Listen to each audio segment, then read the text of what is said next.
o yehi ko au niveau de Ferlo o addoy otoji makko oppuyaɗi on jour min bannomi siégé ko bureau 3 won wonɓe ɗon wallahi al azim a wawa wiide a yi yitere mabɓe walla yeeso mabɓe ɓe mbugui ko guila dow ha less oto jeegom oppiya o tellini ɗum école élémentaire 1 ɗo Nabadji ɗo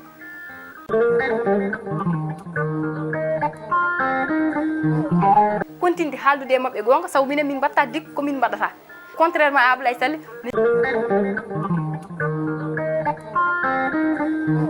ko goto tan o waɗi rangé wu caggal leader en mo ganduɗa ƴetti politique o koye temps local he kene yiɗi nanede seeɗa tan walla ne dillina non non waɗitude sa local e taw jogui doole han doole ko Allah hokkata adade ɗo guila de fodde wonde 5 ans 6 ans 7 ans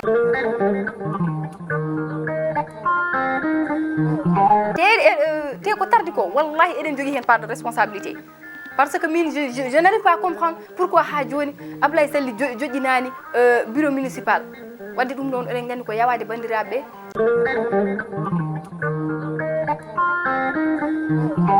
Taïba Nabadji Boki Sabbundu Sidi Woro Hontorɓe Pamɓe au fait gure men commune mo Nabadji ɗe moni hen foof heeɓi permum de mayo ko wona goho wona ɗiɗi ndeysan yimɓe hewɓe non il faut mais il faut laaɓa ceer par ce que miɗen gandi ceer amata ko journaliste eywa salaire muɗum ma wawi yaltino kalɗa ɗo henne ko foof holmo woni caggal makko mi suwa haalde taw ene heddi ha heewi ko waɗi ɓe gotani yeewi mboɗo jogui des preuves nan ɗo source laaɓɗo biɗo ceer min jaari dia holko source ma holko woni ko laabma hen annen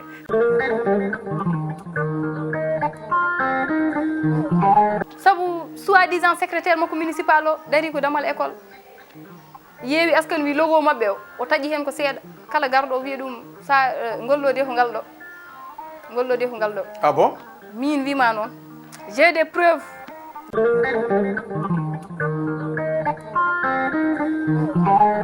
otto ɓe jaɓat Ablaye Sall ene waɗaɓe amadoué comme tout le temps par ce que min ɗum ne musimi ça me choque au fait an neɗɗo o a lamminimo pendant 5 ans ayi o gollani haydara